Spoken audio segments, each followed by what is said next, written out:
अस्सलाम वालेकुम स्टूडेंट्स। जी बेटा, कोई क्वेश्चन है तो पहले पूछ लीजिए, फिर ऑनवर्ड हम मूव करेंगे। कंफर्मेशन दी, थैंक यू बेटा। Hamid, you want to ask something? If yes then again raise your hand. No? Okay जी, let's come to the point. बेटे, डे बुक्स हमने स्टार्ट ली हुई थी। जी आसिफ।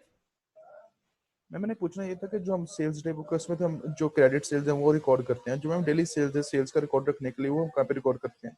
कैश सेल्स को क्रेडिट सेल्स जी बेटे डेली बेसिस पे हो, जब मर्जी हो। क्रेडिट सेल्स ने सेल्स बुक में रिकॉर्ड होना है। कैश सेल्स के केस में क्योंकि फॉरन हमें कैश रिसीव हो जाता है तो हम उन्हें कैश बुक में रिकॉर्ड करते हैं, कैश रिसीव्ड बुक में रिकॉर्ड करते हैं। Thank you. ठीक है, इसी तरह बेटे परचेजेस हैं, क्रेडिट परचेजेस परचेज बुक में रिकॉर्ड होंगी। और आपने उन परचेजेस के अगेंस्ट, और अगर कैश बेसिस पे आइटम परचेज किए हुए हैं तो फॉरन क्योंकि पेमेंट हो जाती है, इसलिए हम उन्हें कैश पेमेंट बुक में रिकॉर्ड करेंगे। बस ये क्वेश्चन था बेटे। अबू जरा आसिफ। अच्छा, एक और स्टूडेंट है फसीर रहमान। जी बेटा फसी। हेलो फसी। जी फसी बेटा। हेलो हेलो जी बेटे। मैम, परचेज डे बुक में नॉन करंट एसेट जो वो भी लिखेंगे इसमें? हाँ जी बिल्कुल। वो एक्चुअल में क्या करता है कि परचेजेस में जितनी भी परचेजेस हैं क्रेडिट बेसिस पे, जो कुछ भी खरीदा हुआ है, अगर आपके कोई ऐसे एक्सपेंसेस भी हैं जिनके केस में आपने पेमेंट नहीं की, आपके क्रूड एक्सपेंसेस हैं, वो उनको भी वहीं पे रिकॉर्ड करता है परचेज डे बुक में ही। एक्रूड एक्सपेंसेस को भी मतलब देखो, क्रेडिट परचेजेस भी तो आपका एक्रूड एक्सपेंस होता है ना, मतलब चीज खरीद ली है, पैसे नहीं दिए, तो हर वो ट्रांजैक्शन जिसके केस में बेनिफिट ले लिया हुआ है, पेमेंट नहीं की, वो क्रेडिट ट्रांजैक्शन वो परचेज डे बुक में रिकॉर्ड करता है। ठीक है मैम, थैंक यू। जी वेलकम बेटे।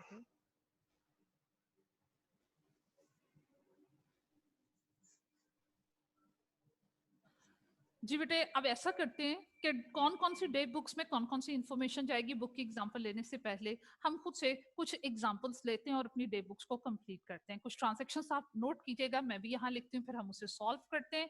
देन आप सपोज कर लेते हैं goods sold on credit. Mister A को गुड्स सेल की हैं आपने ₹10,000 की। मिस्टर बी को क्रेडिट बेसिस पे आपने आइटम सेल किए हैं सपोज 25,000 की। मिस्टर सी को आपने आइटम सेल किए हैं सपोज ऑफ 5,000। फिर उसके बाद आपको इंफॉर्मेशन दी जा रही है कैश सेल्स की। जनाब कैश सेल्स वो आपको क्वेश्चन में बताता है, सपोज मिस्टर डी को आपने गुड सेल किए हैं ऑफ ₹30,000 और मिस्टर ई को गुड्स आपने सेल किए हैं ऑफ ₹10,000। आफ्टर देन क्वेश्चन में वो आपको इंफॉर्मेशन देता है कि जनाब कैश रिसीव्ड, आपने जनाब कैश किन किन से रिसीव किया है। मिस्टर ए से कैश रिसीव किया है 10,000। मिस्टर बी से कैश रिसीव किया है सपोज 15,000।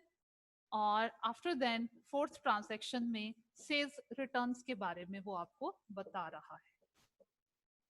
ओके जी, सेल्स रिटर्न्स कितनी हैं? मिस्टर सी ने हमें गुड्स रिटर्न किए हैं ऑफ ₹2,000। ये हमारे पास फोर्थ ट्रांजैक्शन है। जनाब रिक्वायर क्या कर रहा है? रिक्वायर्ड है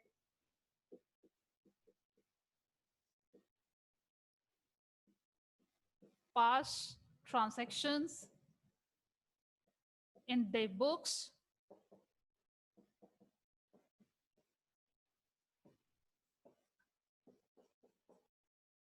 number 2,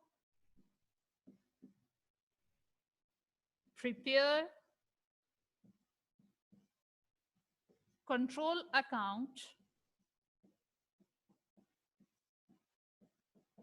and control account and individual account.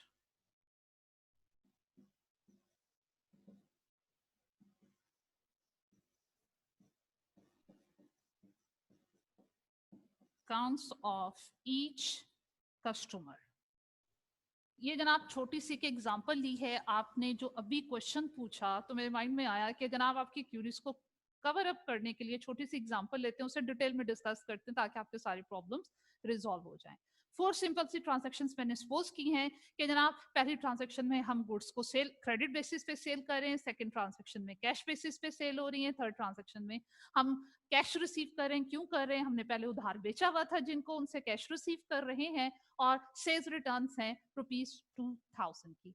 अब देखो बेटे, प्रीवियस लेक्चर में हमने डिस्कस क्या किया था कि जो क्रेडिट सेल्स हैं ये कौन सी बुक में ट्रांसफर हो जाएंगी? ये इंफॉर्मेशन बेटे ट्रांसफर हो जाएगी आपकी सेल्स डे बुक में। जब हम कैश बेसिस पे गुड सेल करते हैं तो कैश हमारे पास आता है, हम इसे कैश रिसीव्ड बुक में रिकॉर्ड करते हैं। और इसी तरह आपकी ट्रांजैक्शन नंबर 3, उसमें भी आप कैश रिसीव कर रहे हो, वो भी आपकी कैश रिसीव बुक में ट्रांसफर हो जाएगा। सेल्स, क्रेडिट सेल्स को अलग रिकॉर्ड किया जाता है, कैश सेल्स को हम अलग बुक में रिकॉर्ड करते हैं, रिटर्न्स के लिए भी अलग बुक मेंटेन की जाती है। तो जनाब हमारे पास एक एग्जांपल में देखिए कितनी बुक्स हम ओपन करेंगे। एक सेल्स डे बुक होगी, एक कैश रिसीव बुक होगी और एक सेल्स रिटर्न डे बुक होगी। ये 4 ट्रांजैक्शंस हमारी 3 बुक्स में ट्रांसफर होंगी। कैसे ट्रांसफर होंगी और वहां से फिर कैसे हम कंट्रोल अकाउंट और इंडिविजुअल अकाउंट हर कस्टमर के बनाएंगे और इनकी रिकॉन्सिलेशन कैसे होगी, ये डिटेल डिस्कशन करते हैं। तो जनाब पहली ट्रांजैक्शन के लिए, क्योंकि वो क्रेडिट सेल्स ट्रांजैक्शन है, क्रेडिट सेल्स के लिए मुझे कौन सी बुक ओपन करनी है? जनाब मुझे ये सब कुछ रिकॉर्ड करना है सेल्स डे बुक। ठीक है, अब सेल्स डे बुक क्या फॉर्मेट क्या है? जैसे मैंने आपको बताया कि बेटे फॉर्मेट वेरी करता है ऑर्गेनाइजेशन टू ऑर्गेनाइजेशन, लेकिन बेसिक इंफॉर्मेशन मुझे इसमें क्या चाहिए? डेट का कॉलम होना चाहिए, और क्योंकि हम उधार बेच रहे हैं तो मेरे पास ये इंफॉर्मेशन भी होनी चाहिए कि हमारा क्रेडिट कस्टमर कौन है, मुझे उसकी डिटेल देनी है। फिर क्रेडिट सेल्स की इंफॉर्मेशन किस डॉक्यूमेंट से आ रही है, वो डॉक्यूमेंट्स हमने डिस्कस किए थे, तो वो डॉक्यूमेंट का हमें रेफरेंस देना होता है और अमाउंट लिखनी होती है। लेकिन फॉर द टाइम बिंग मैं डॉक्यूमेंट्स को भी इग्नोर कर रही हूँ। बिल्कुल सिंपल सी डे बुक हम बनाएंगे, वो ऐसी ही डे बुक आपसे एग्जाम्स में रिक्वायर करेगा। उसमें आपने बेसिक इंफॉर्मेशन जो लिखनी होगी वो क्या है? Date, customer detail, customer detail के बाद आपको चाहिए अमाउंट का कॉलम। तो जनाब ये रिक्वायरमेंट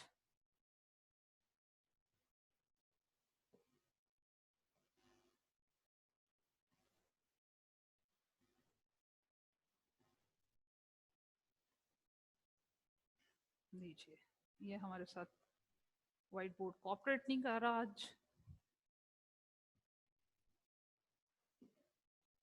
ठहरे बेटा, आप लोग वेट कीजिएगा, पेंसिल ने रिस्पॉन्स देना छोड़ दिया।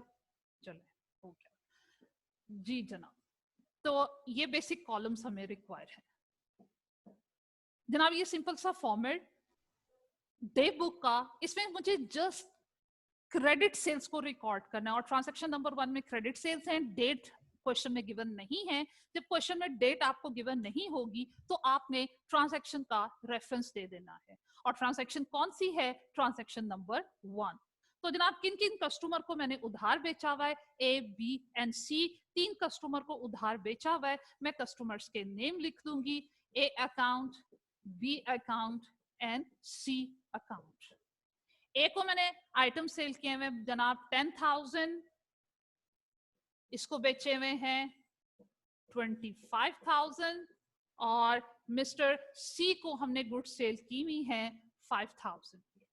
तो जनाब अब जब मंथ एंड का टाइम आया, हमने ड्यूरिंग द मंथ जितनी क्रेडिट बेसिस पे ट्रांजैक्शन सेल की हुई थी वो हमने रिकॉर्ड कर ली। मंथ एंड पे हमने क्या किया? बुक्स को क्लोज किया। बुक्स को क्लोज करने का तरीका क्या है? हम यहाँ टोटल कर लेंगे। अब जनाब टोटल किया, ये हमारे पास कितना आ रहा है? 5 and 25, 30 plus 10 हमारे पास आ रहा है बेटे 40,000। तो हमारी टोटल क्रेडिट सेल्स हैं 40,000 की। अब जनाब पहली ट्रांजैक्शन को हमने रिकॉर्ड कर लिया। सेकंड ट्रांजैक्शन हमारे पास क्या थी? कैश बेसिस पे हम गुड्स को सेल कर रहे हैं। कैश सेल्स को हम कहाँ रिकॉर्ड करेंगे? बेटे कैश सेल्स को हम रिकॉर्ड करेंगे कैश रिसीव्ड बुक में।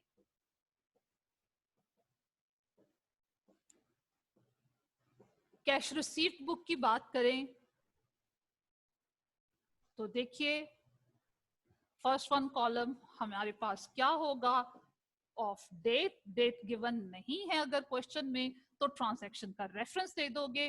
ट्रांजैक्शन कौन सी है हमारे पास 2। कैश रिसीव्ड बुक में जनाब यहाँ पे कस्टमर का नेम नहीं लिखना, आपने पर्टिकुलर्स या कैश रिसीव्ड का टाइटल लिख देना है। उसके बाद आपने अमाउंट के सब कॉलम्स बनाने। यहाँ अमाउंट के सब कॉलम बनाने की जरूरत क्यों होती है, इसलिए कि बिजनेस में जो कैश आ रहा है वो किसी एक सिंगल सोर्स से नहीं आता, डिफरेंट सोर्सेज से हम कैश रिसीव कर रहे हैं। जहां जहां से भी कैश आ रहा है फ्रॉम डिफरेंट रिसोर्सेज, आपने उनके अकाउंट्स ओपन करने। जैसे देखो जनाब मुझे इस क्वेश्चन में क्या है, कस्टमर, क्रेडिट कस्टमर से भी कैश रिसीव हो रहा है। जो क्रेडिट कस्टमर से कैश रिसीव हो रहा है उसके लिए हम अकाउंट ओपन करते हैं रिसीवेबल। इसके अलावा कैश बेसिस पे मैंने गुड्स सेल की है और कैश रिसीव किया है, उसका कॉलम अलग होगा। अगर मैंने कमीशन के अगेंस्ट कैश रिसीव किया है, इंटरेस्ट रिसीव किया है, जिस जिस सोर्स से मैंने कैश रिसीव किया बिजनेस में, उन सोर्सेज का यहाँ पे अकाउंट ओपन हो, सब कॉलम ओपन हो जाएगा। लास्ट में हमारे पास क्या है, टोटल का कॉलम है। अब जनाब देखिए कैश हमने रिसीव किया, सबसे पहले कैश सेल्स को रिकॉर्ड करेंगे। और कैश सेल्स कितनी है हमारे पास, देखिए एग्जांपल में हमने मिस्टर डी को और ई को 30,000 एंड 10,000 के आइटम्स सेल किए हैं और कैश रिसीव किया है। बट एक क्रेडिट सेल्स की ट्रांजैक्शन को जब हम रिकॉर्ड करते हैं तो कस्टमर के नेम से रिकॉर्ड करते हैं। हमारे पास इंफॉर्मेशन होनी चाहिए कि जनाब किसको कितनी चीजें उधार बेची हैं, वो हमारे पास कस्टमर की डिटेल होनी चाहिए क्योंकि हमने नेक्स्ट उनसे पेमेंट रिसीव करना होती है। लेकिन जब हम कैश बेसिस पे सेल करते हैं, चीज बेच दी, पैसे आ गए, ट्रांजैक्शन कंप्लीट हो जाती है, उसके फ्यूचर में कोई आफ्टर इफेक्ट्स नहीं होते हैं, तो कस्टमर के नेम को रिकॉर्ड नहीं किया जाता। तो इसलिए हम क्या करेंगे जनाब, कैश सेल्स को किस तरह रिकॉर्ड करूंगी मैं, देखिए मैंने यहां लिखना है कैश सेल्स और वो अमाउंट कैश सेल्स के कॉलम में जाके लिख देनी है। कितनी है जनाब, हमने मिस्टर डी को गुड सेल किए हैं 30,000 की और ई को सेल की हैं 10,000 की, ये हमारे पास हो गई हुई हैं 40,000 की। तो कैश सेल्स के कॉलम में 40,000 लिखा, यही मेरे पास टोटल है। आफ्टर देन ट्रांजैक्शन नंबर 3 में भी आपने देखा है कि हम अपने क्रेडिट कस्टमर से कैश रिसीव कर रहे हैं, कैश हमारे पास आ रहा है अगेंस्ट रिसीवेबल अकाउंट। कितना हम रिसीव कर रहे हैं, अब क्योंकि उधार ट्रांजैक्शन के अगेंस्ट में हम रिसीव कर रहे हैं तो बेटे यहाँ पे कस्टमर का नेम हमें मेंशन करना होगा।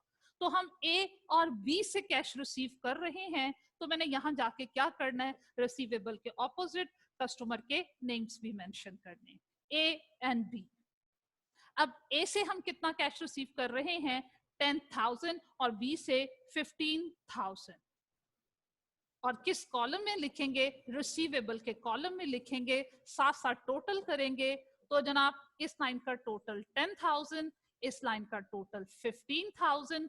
अब जनाब cash during this specific time period जहां जहां से हमने रिसीव किया उसे रिकॉर्ड कर लिया, उसके बाद क्या करेंगे, मंथ एंड पे टोटल करेंगे, सब कॉलम्स का भी टोटल करेंगे और ग्रैंड टोटल का भी ग्रैंड टोटल होगा। तो जनाब हमें ये बुक इंफॉर्मेशन दे रही है कि आपने अपने क्रेडिट सेल्स के अंगेंस्ट में जो कैश रिसीव किया है वो 25,000 है, कैश सेल्स के अंगेंस्ट में जो कैश आपके पास आ रहा है वो 40,000 का है, टोटल कैश जो हमने रिसीव किया वो 65,000 का है। तो देखें डे बुक्स में ट्रांजैक्शन को लिख लेना ये मैटर नहीं करता, जस्ट आपके पास नो होनी चाहिए, फॉर्मेट्स दिए हुए जस्ट ब्लैंक्स फिल करनी बहुत इजी है, इसलिए एग्जामिनर पूछता नहीं है। लेकिन एमसीक्यूज के पॉइंट ऑफ व्यू से हम इस चैप्टर को डिस्कस कर रहे हैं, इसलिए मैंने सिंपल सा फॉर्मेट अडॉप्ट करके क्वेश्चन आपको सॉल्व करवा रही हूँ। एमसीक्यूज में भी हेल्प मिलेगी और ऑनवर्ड जब हमने रेक्टिफिकेशन ऑफ कंट्रोल अकाउंट पढ़ना है वहां पे भी हमें हेल्प मिलेगी। हामिद आपका क्वेश्चन लेते हैं, बेटा वेट करो।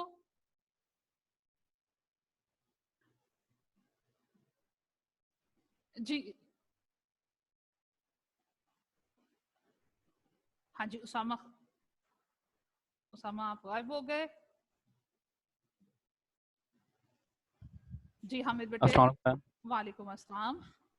मैम, पूछना आपसे ये था कि जैसे जो कैश सेल में वो सेकंड ट्रांजैक्शन में मैम वो जो डी है उससे हम 30,000 ले रहे हैं और जो 10,000 ले रहे हैं वो शख्स हमें पता नहीं है कौन है, हम इस वजह से उसका कॉलम अलग नहीं बना रहे दोनों का। नहीं पता है, लेकिन हम अपने कैश कस्टमर्स का डाटा अपने पास मेंटेन नहीं करते, उनके अकाउंट ओपन नहीं करते। चीज दे दी, पैसे आ गए, ट्रांजैक्शन कंप्लीट, इसके कोई फ्यूचर इफेक्ट्स नहीं आने, इसलिए हमें इसको रिकॉर्ड करने की, उस डिटेल रिकॉर्ड करने की जरूरत नहीं है। क्रेडिट सेल्स में होता क्या है, दो डिफरेंट टाइम पीरियड्स को कवर अप कर रही होती है। ये ट्रांजैक्शन कॉम्प्लेक्स होती है, पहले चीज बेचोगे, सेल्स रेवेन्यू आपका अर्न होगा, आप सेल्स रेवेन्यू को रिकॉर्ड करोगे, फिर एक खास टाइम पीरियड के बाद फ्यूचर में आप उसके इसमें कैश लोगे। तो करंट ट्रांजैक्शन का फ्यूचर में आफ्टर इफेक्ट होता है, हमने रेफरेंस बैक करना होता है। तो क्रेडिट ट्रांजैक्शन में क्रेडिट कस्टमर के अकाउंट ओपन करने होते हैं, कैश सेल्स में हमें इंडिविजुअली कस्टमर का रिकॉर्ड मेंटेन करने की जरूरत नहीं होती।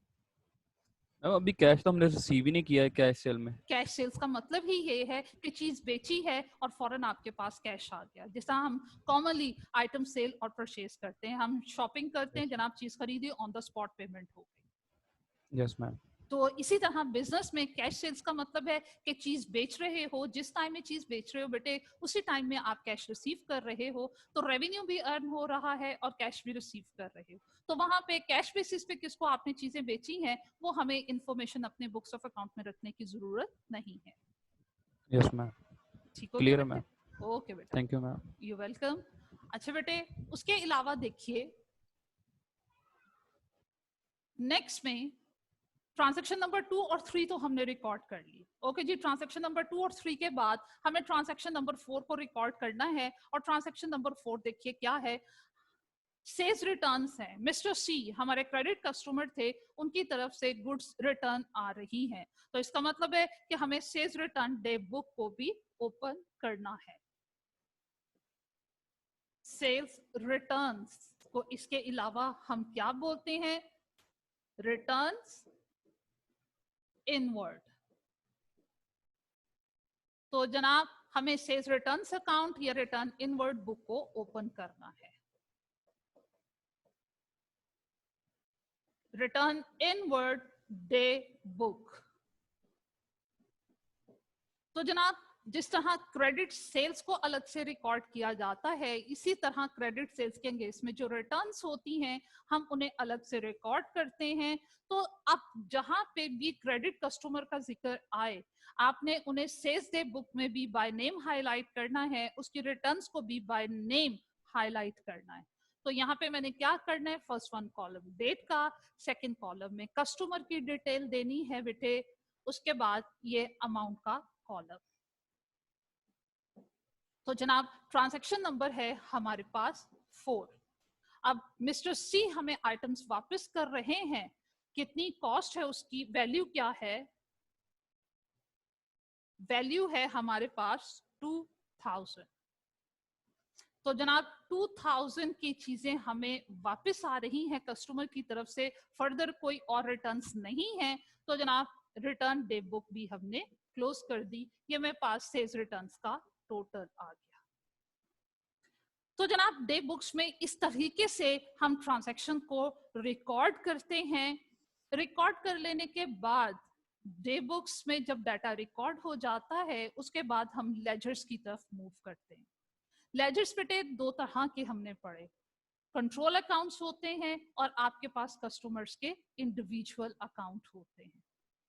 अब उसके अलावा आपके पास और कौन कौन से अकाउंट्स होंगे, ये ट्रांजैक्शन के इफेक्ट्स पे डिपेंड करेगा। चलिए पहले हम एक काम करते हैं, सम टाइम वो क्या कहता है क्वेश्चन की रिक्वायरमेंट में, वो कहता है कि जनाब आप इन ट्रांजैक्शंस को डे बुक्स में रिकॉर्ड कीजिए, कर दिया। इसके अलावा वो आपसे रिक्वायर करता है कि ये ट्रांजैक्शंस अगर हम जनरल जर्नल में रिकॉर्ड करते तो एंट्रीज क्या होती, और फिर उसको फॉलो करते हुए आप लेजर अकाउंट्स ओपन करोगे। तो चलिए अगर इन ट्रांजैक्शंस को हम डे बुक्स में रिकॉर्ड करने की बजाय जनरल जर्नल में रिकॉर्ड करते तो कैसे रिकॉर्ड करते। सबसे पहली ट्रांजैक्शन बेटे किस चीज की थी? क्रेडिट सेल्स की। तो क्रेडिट सेल्स की हम एंट्री क्या करते? रिसीवेबल अकाउंट को डेबिट करते और सेल्स अकाउंट को क्रेडिट करते। हमारी क्रेडिट सेल्स टोटल कितनी थी? हमने टोटल कर लिया हुआ है, सेल्स डे बुक में जाके देखें, हमारी क्रेडिट सेल्स थी 40,000 की। तो 40,000 से हम टोटल एंट्री पास कर देते हैं। उसके बाद कैश सेल्स, कैश बेसिस पे हमने गुड्स सेल की, वो कितने की थी?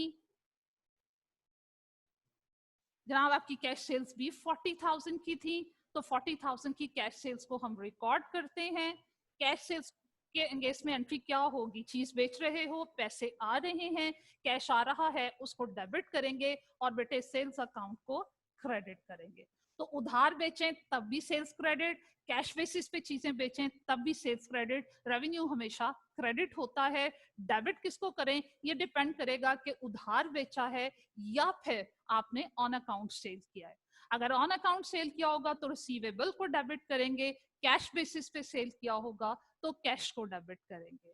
थर्ड ट्रांजैक्शन आपके पास क्या है? आप अपने क्रेडिट कस्टमर से कैश रिसीव कर रहे हो, तो जनाब कैश आ रहा है उसको डेबिट करेंगे। क्रेडिट कस्टमर से आ रहा है, क्रेडिट कस्टमर्स के अकाउंट को हम क्रेडिट कर देंगे। क्रेडिट कस्टमर से हम कितना कैश रिसीव कर रहे हैं? तो बेटे कैश रिसीव बुक से जाके टोटल देखिए 25,000 हम अपने क्रेडिट कस्टमर से कैश रिसीव कर रहे हैं।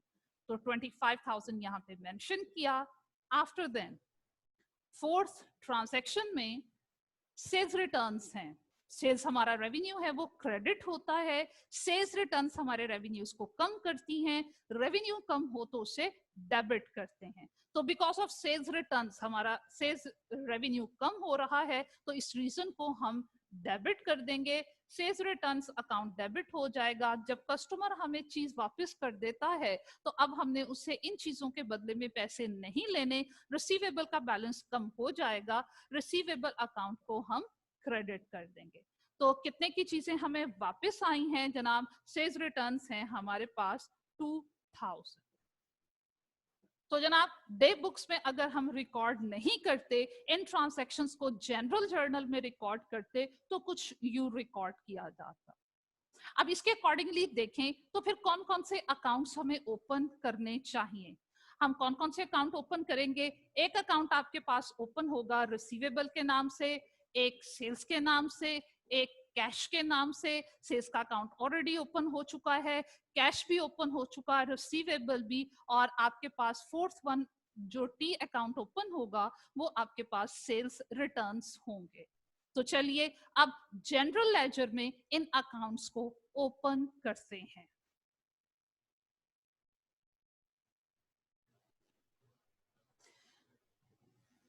जी बेटे, जनरल लेजर्स में इन अकाउंट को ओपन करते हैं। सबसे पहले किसका अकाउंट हमने ओपन करना है जनाब? Receivable account.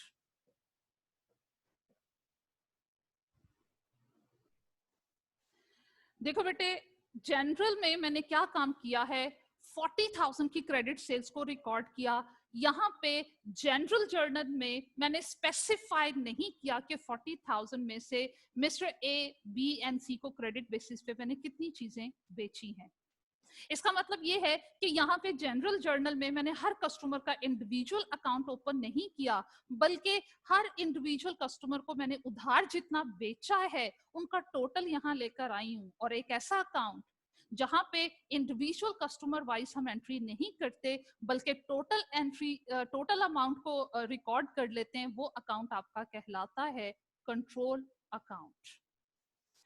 मैं सेल्स डे बुक की तरफ वापस चल रही हूँ, वहां से ये चीज आपके साथ फर्दर डिस्कस होगी।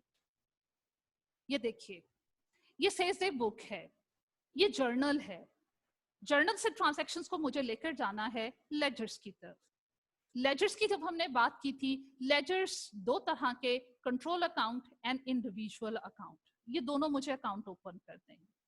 यहाँ पे देखिए मिस्टर ए का अकाउंट ओपन करूंगी, मिस्टर बी का अकाउंट अलग ओपन होगा, मिस्टर सी का अकाउंट अलग से ओपन होगा, उनके अलग अलग अकाउंट में उनकी अलग अलग सेल की वैल्यू मैं ट्रांसफर करूंगी। ये जो अलग अकाउंट बनेंगे मिस्टर ए का, बी का, सी का, ये इनके इंडिविजुअल अकाउंट होंगे। हम इंडिविजुअल अकाउंट के अलावा टोटल सेल्स 40,000 के लिए भी रिसीवेबल का अकाउंट ओपन करते हैं। उस टोटल अकाउंट को हम बोलते हैं कंट्रोल अकाउंट। तो जितनी भी डे बुक्स होती हैं उनकी इंडिविजुअल अमाउंट इंडिविजुअल अकाउंट्स में जाती है, डे बुक्स का जो टोटल है वो कंट्रोल अकाउंट में जाता है। ये जो इंडिविजुअल अमाउंट्स हैं ये बेटे इंडिविजुअल अकाउंट्स में जाएंगी,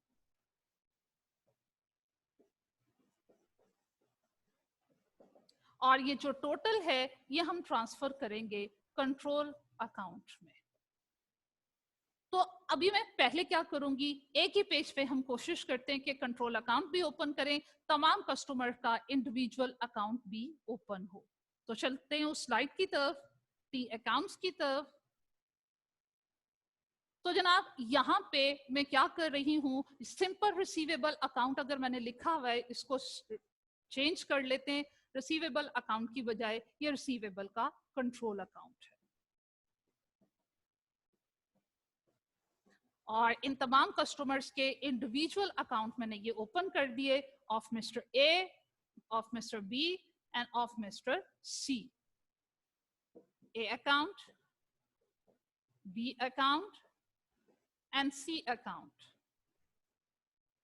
अब देखिए सेल्स डे बुक से मुझे इंफॉर्मेशन लेकर आनी है। सेल्स डे बुक मुझे ये इंफॉर्मेशन दे रही है कि क्रेडिट सेल्स हैं हमारी टोटल 40,000। डे बुक का टोटल कंट्रोल अकाउंट में आएगा, और कंट्रोल अकाउंट की कौन सी साइड पे आएगा, क्रेडिट सेल्स की वजह से रिसीवेबल का बैलेंस बढ़ता है इसलिए डेबिट करते हैं। तो मैंने इसकी डेबिट साइड पे लिख देना है क्रेडिट सेल्स ऑफ 40,000, लिख दिया। अब जनाब 40,000 की डिवीजन हर कस्टमर के इंडिविजुअल अकाउंट में देंगे, तो इंडिविजुअली देखते हैं इनको कितनी कितनी चीजें सेल की हैं। बेटे सेल्स हमेशा रिसीवेबल के अकाउंट की डेबिट साइड पे आती हैं, चाहे उनका टोटल का अकाउंट बनाए या उनके इंडिविजुअल अकाउंट्स बनाए। देखो मैंने इन तीनों की डेबिट साइड पे सेल्स को लिख दिया। अब 40,000 की डिवीजन क्या है जनाब, हमने ए बी सी को कितनी के आइटम सेल किए हैं, 10, 25, 5। 10,000 की मिस्टर ए को चीजें बेची हैं, 25,000 के मिस्टर बी को आइटम सेल किए हैं, और 5,000 के आइटम्स हमने मिस्टर सी को सेल किए हैं। तो यहाँ हमें क्या बात कंफर्म हुई है जनाब, बात ये कंफर्म हुई है कि डे बुक्स की इंडिविजुअल अमाउंट्स कस्टमर्स के इंडिविजुअल अकाउंट्स में ट्रांसफर होती हैं, और जो डे बुक्स का टोटल है वो कंट्रोल अकाउंट में ट्रांसफर होता है। तो जनाब हमने रिसीवेबल का कंट्रोल अकाउंट भी ओपन कर लिया, और इसके अलावा रिसीवेबल के इंडिविजुअल अकाउंट्स भी ओपन कर लिए। उसके बाद हमें फर्दर कौन से अकाउंट्स ओपन करने थे बेटे, उसके अलावा हमें सेल्स का अकाउंट ओपन करना है,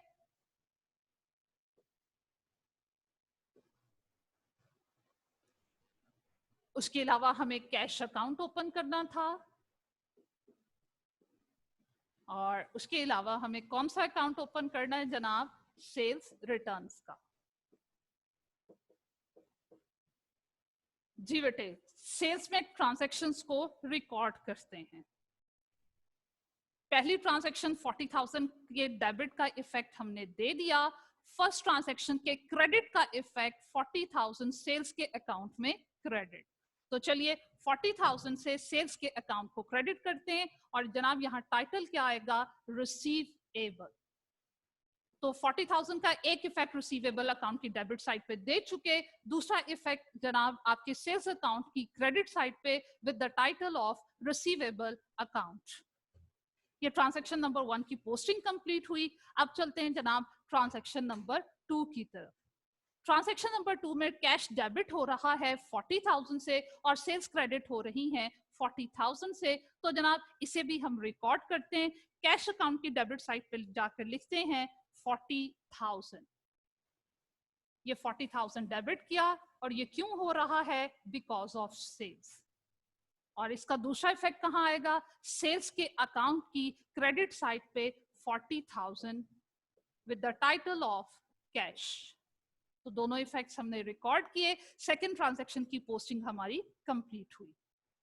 उसके बाद जनाब थर्ड ट्रांजैक्शन की तरफ चलें। 25,000 हम अपने क्रेडिट कस्टमर से रिसीव कर रहे हैं, कैश डेबिट हो रहा है 25,000 से, सो कैश का अकाउंट भी 25,000 से डेबिट हो जाएगा और ऑपोजिट अकाउंट टाइटल आएगा रिसीवेबल।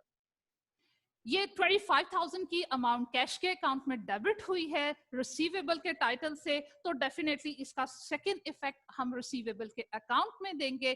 क्रेडिट साइड पे कैश लिखेंगे 25,000। देखिए जनाब, जितना मैंने अपने क्रेडिट कस्टमर से टोटल रिसीव किया 25,000, टोटल मैंने कंट्रोल अकाउंट की क्रेडिट साइड पे लिख दिया। अब ये 25,000 जिस क्रेडिट कस्टमर से हम रिसीव कर रहे हैं उनके इंडिविजुअल अकाउंट में भी जाकर क्रेडिट होगा। तो देखते हैं कि जनाब आउट ऑफ 25,000 हम कैश किस किस इंडिविजुअल कस्टमर से रिसीव कर रहे हैं। उसके लिए मैं कंसल्ट कर रही हूँ कैश रिसीव डे बुक को। तो कैश रिसीव डे बुक मुझे बता रही है कि जनाब मिस्टर ए से 10,000 रिसीव किया और मिस्टर बी से 15,000 रिसीव किया।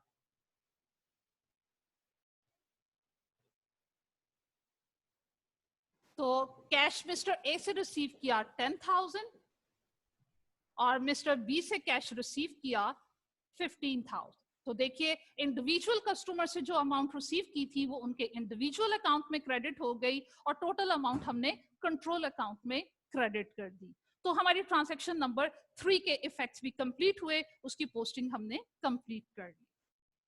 उसके बाद ट्रांजैक्शन नंबर 4 की तरफ चलते हैं। तो जनाब सेल्स रिटर्न्स की जर्नल एंट्री पास की, अब इसकी पोस्टिंग की तरफ चलें। तो क्योंकि सेल्स रिटर्न्स 2000 से डेबिट है, इसके अकाउंट को भी हम 2000 से डेबिट करते हैं।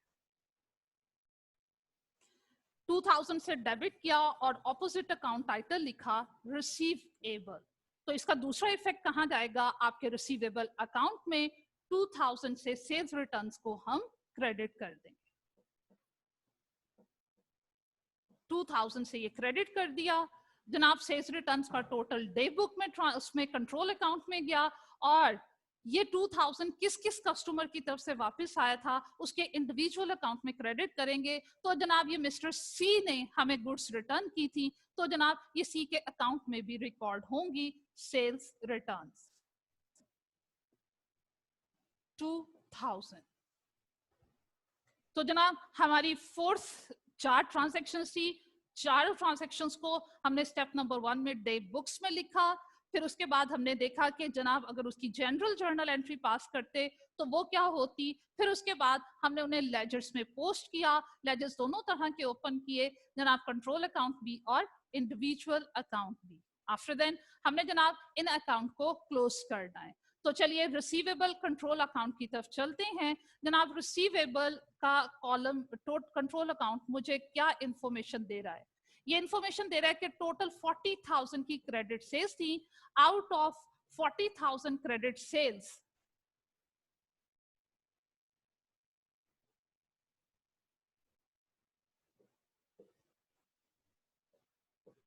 आउट ऑफ 40,000 की क्रेडिट सेल्स के अगेंस्ट में हुआ क्या है, 25,000 हमने रिसीव कर लिया।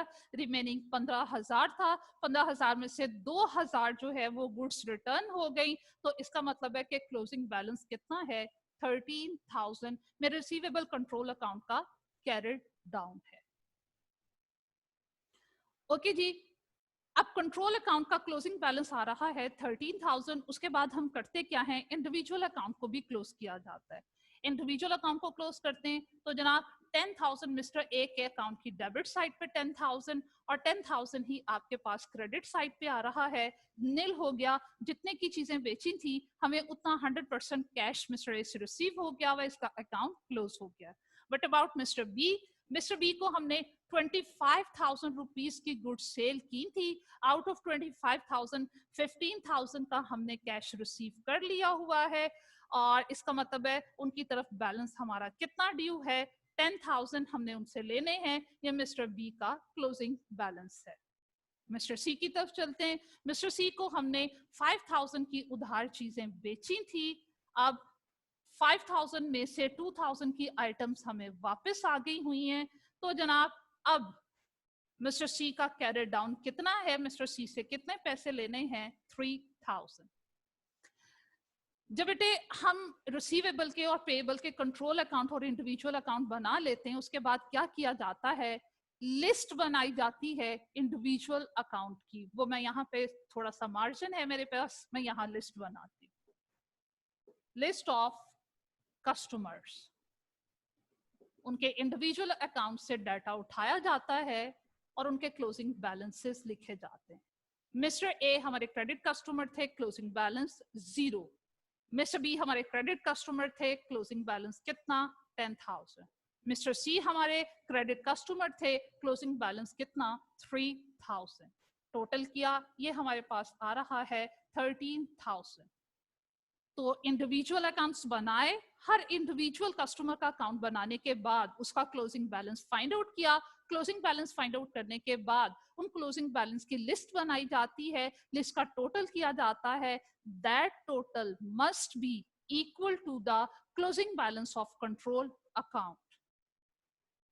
इक्वल होना चाहिए, क्यों, इसलिए कि बेटे जो जो ट्रांजैक्शंस कंट्रोल अकाउंट में आई हैं वो ही कस्टमर के इंडिविजुअल अकाउंट्स में ट्रांजैक्शंस आई हैं। अगर कोई ट्रांजैक्शन कंट्रोल अकाउंट की डेबिट साइड पे आ रही है, जैसे सेल्स कंट्रोल अकाउंट की डेबिट साइड पे है, तो इंडिविजुअल अकाउंट की भी डेबिट साइड पे है। कैश रिसीव किया, रिसीवेबल का बैलेंस कम हुआ, हमने कंट्रोल अकाउंट में भी कैश को क्रेडिट किया, इंडिविजुअल अकाउंट में भी क्रेडिट किया। अगर सेम ट्रांजैक्शंस आपके पास रिकॉर्ड हो रही है कंट्रोल अकाउंट में भी और इंडिविजुअल अकाउंट में भी, तो फिर जब हम इंडिविजुअल अकाउंट के क्लोजिंग बैलेंस का टोटल करें, वो कंट्रोल अकाउंट के क्लोजिंग बैलेंस के इक्वल होना चाहिए। अगर इक्वल है तो इसका मतलब है कि कोई मिस्टेक नहीं है। तो देखिए हमारे पास ये बैलेंस इक्वल है। ये देखिए ये बैलेंस 13,000 और ये बैलेंस 13,000 इक्वल है। तो इसका मतलब है कि जनाब कोई मिस्टेक नहीं है, हमें रेक्टिफिकेशन की जरूरत नहीं है। तो जनाब ये थोड़ा सा इंट्रोडक्शन था कि डे बुक से हम लेजर्स किस तरह बनाते हैं, कंट्रोल अकाउंट और इंडिविजुअल अकाउंट्स कैसे बनते हैं, लिस्ट का मीनिंग क्या होता है। तो जनाब ये लिस्ट है, ये कंट्रोल अकाउंट है। मुगीस आपका क्वेश्चन लेते हैं, फिर आगे डिस्कशन।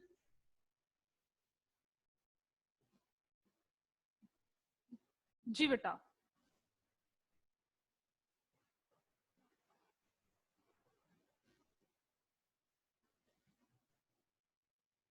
अस्सलाम वालेकुम मैम। वालेकुम अस्सलाम। जी मुगीस। मैम ये इंडिविजुअल अकाउंट में आपने जो क्रेडिट किया है कैश अकाउंट को किया है, हाँ जी। तो अकाउंट रिसीवेबल को क्यों नहीं किया आपने क्रेडिट? तो बेटे ए बी सी ये रिसीवेबल के ही अकाउंट्स है ना, ये रिसीवेबल के इंडिविजुअल अकाउंट है। तो रिसीवेबल के ही अकाउंट में हम रिसीवेबल का टाइटल नहीं लिखते ना, हम रिसीवेबल अकाउंट की क्रेडिट साइड पे वो ट्रांजैक्शन लिखेंगे जिससे रिसीवेबल का बैलेंस कम होगा।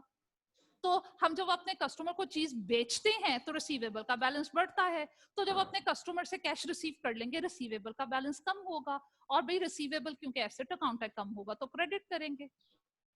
ठीक है आगे से, thank you. You welcome.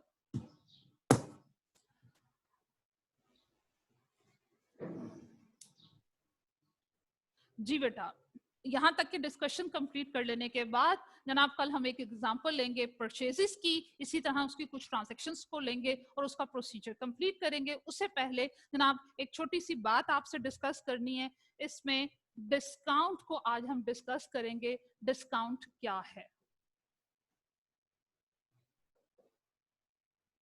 Discount basically क्या है जनाब, इस टर्म से वेल फेमिलियर हैं हम लोग। प्राइस रिडक्शन, हम जो भी चीज खरीदते बेचते हैं उसमें जनाब प्राइस में जो रिडक्शन है, जो कम पैसे हमें देने पड़ते हैं या कम पैसे हम रिसीव करते हैं, वो जो कमी है, वो जो रिडक्शन इन प्राइस है, दैट इज कॉल्ड डिस्काउंट।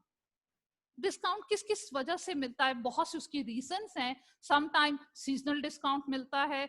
आजकल कोरोना को देखें तो जनाब इस प्रॉब्लम की वजह से ऑनलाइन सेल हो रही है, उन्होंने हर जगह लिखा हुआ है 20% 30% डिस्काउंट। खैर तो वो एक चीटिंग है उनकी।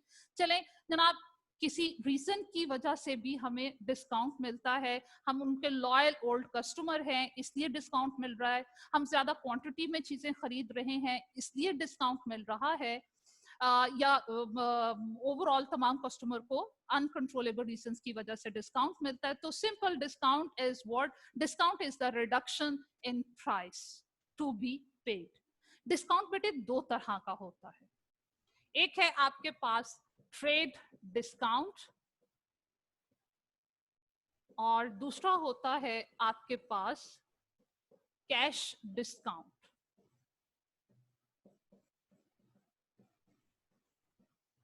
ट्रेड किसको बोलते हैं? तिजारत को।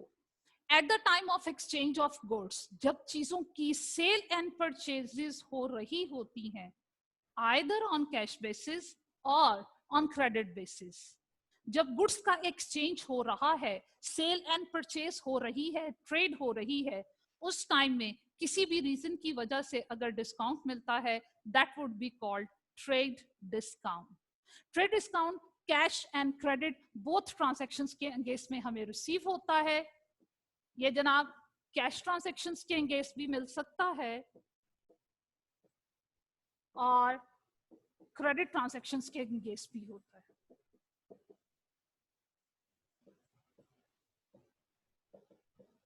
इसे हम बुक्स ऑफ अकाउंट्स में रिकॉर्ड नहीं करते, not to be recorded in the books। हम इन्हें बुक्स में रिकॉर्ड नहीं करते, उसकी रीजन क्या है? देखे बेटे,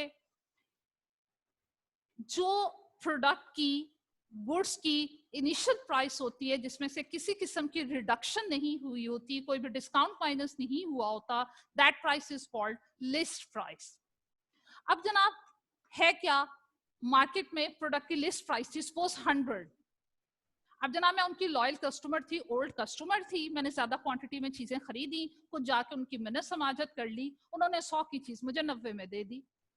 अब मुझे 90 उनको पे करना है या मैंने पे कर दिया है। अब हम अपने बुक्स ऑफ अकाउंट्स में जब ट्रांजैक्शन को रिकॉर्ड करते हैं, हम कहानियां नहीं लिखते। अगर मैं अपने ट्रांजैक्शन को 100 से रिकॉर्ड करूंगी तो क्या होगा, मुझे साथ में जस्टिफिकेशन रीजन भी देनी पड़ेगी कि जनाब 100 की चीज थी, 90 मैंने पे किए, 10 उन्होंने छोड़ दिए, उसकी रीजन क्या है, मुझे कहानी लिखनी पड़ेगी। इन कहानियों को हम बुक्स ऑफ अकाउंट्स में लिखते नहीं हैं। हम क्या करते हैं, जो प्राइस हमने ऑन द स्पॉट पे कर दी है कैश ट्रांजैक्शन के अगेंस्ट में, या फ्यूचर में पे करेंगे अगेंस्ट क्रेडिट ट्रांजैक्शन, जो प्राइस हमें पे करना पड़ेगी, जो एक्चुअल में मेरी कॉस्ट होगी, उस ट्रांजैक्शन से, उस अमाउंट से हम अपनी ट्रांजैक्शन को रिकॉर्ड करते हैं। इट मींस कि 90 से मैं रिकॉर्ड करूंगी, जब मैं 90 से रिकॉर्ड करूंगी तो 10 का ट्रेड डिस्काउंट पहले ही माइनस हो चुका हुआ है, इसलिए ट्रेड डिस्काउंट हमारी बुक्स ऑफ अकाउंट में रिकॉर्ड नहीं होता। ओके जी, 90 से मैंने अपनी ट्रांजैक्शन को रिकॉर्ड कर लिया, मैंने 90 रुपीस में चीज को खरीदा था, फर्स्ट कर ले मैंने उधार खरीदा। अब जनाब 90 रुपीस का मैंने उनसे कहा कि नेक्स्ट मंथ में आपको आफ्टर 30 डेज पेमेंट कर दूंगी। अब जनाब जिनको पैसे देने थे उनको पैसों की जरूरत पड़ गई, उन्होंने सोचा अब मैंने तो बिजनेस में प्रॉमिस कर लिया हुआ है कि जनाब आप 30 दिनों के बाद पेमेंट कर दीजिएगा, मैं आपसे नहीं पूछूंगा। लेकिन अब अगर उन्हें कैश की जल्दी जरूरत पड़ गई भी है, वो मुझे इंसेंटिव देंगे डिस्काउंट का कि भाई अगर आप विद इन 30 डेज पेमेंट करेंगे आपको 90 की पेमेंट करना पड़ेगी, अगर आप मुझे जल्दी पेमेंट कर दोगे, सपोज विद इन 5 या 10 डेज पेमेंट कर दोगे, मैं आपको डिस्काउंट दे दूंगा अर्ली पेमेंट करने पे, चले आपको 5 रुपए और छोड़ देंगे, आप हमें 85 पे कर दीजिए 90 के अगेंस्ट में। तो अर्ली कैश की रिकवरी के लिए जो नेक्स्ट डिस्काउंट ऑफर किया जाता है against credit transaction, that is called cash discount. हम कैश डिस्काउंट को सेटलमेंट डिस्काउंट भी बोलते हैं। इसको हम सेटलमेंट डिस्काउंट भी बोलते हैं। एंड कीप इन माइंड, ये बेटे अर्ली रिकवरी ऑफ कैश के लिए होता है, इसलिए ये हमेशा क्रेडिट ट्रांजैक्शन के अगेंस्ट होता है। कैश ट्रांजैक्शन के अगेंस्ट में तो पेमेंट हो चुकी, तो उसमें इंसेंटिव या अट्रैक्शन देने की क्या जरूरत है, हमें फर्दर डिस्काउंट अगर इसलिए देना पड़े सो दैट हमारे क्रेडिट कस्टमर हमें जल्दी पेमेंट कर दें। अर्ली रिकवरी ऑफ कैश के लिए हम अपने कस्टमर को जो डिस्काउंट देंगे अकाउंट को सेटल करने के लिए, that would be called cash discount. इसे बुक्स ऑफ अकाउंट में रिकॉर्ड किया जाता है। क्यों? देखो मैंने 90 से अगर मैंने चीज जनाब बेची है क्रेडिट सेल्स 90 की, मैंने एंट्री की होगी रिसीवेबल अकाउंट को डेबिट और सेल्स को क्रेडिट कर दिया 90 से। अब मुझे अपने कस्टमर की तरफ से जनाब 85 रुपीस मिल रहे, मैंने खुद उसको कहा 5 हमने आपको छोड़ दिए और हमने आपसे 85 लेके आपका अकाउंट क्लोज कर दिया। अब जब मैं 85 रिसीव कर रही हूँ, मैं कैश को 85 से डेबिट करूंगी, क्रेडिट रिसीवेबल को 85 से करूंगी, तो होगा क्या, 5 हमेशा मेरी बुक्स ऑफ अकाउंट में रिसीवेबल के एंगेज में रहेगा मौजूद। इसका मतलब है कि 5 लेने हैं, ये मेरी अकाउंटिंग इंफॉर्मेशन मेरे सामने आती चली जाएगी। तो उसके लिए है क्या कि जो रिमेनिंग अमाउंट आपने रिसीव नहीं की अपने कस्टमर से, उस रिमेनिंग अमाउंट को कैश डिस्काउंट का नाम देते हुए उसे भी आपको रिकॉर्ड करना है ताकि आपके रिसीवेबल अकाउंट को क्लोज किया जा सके।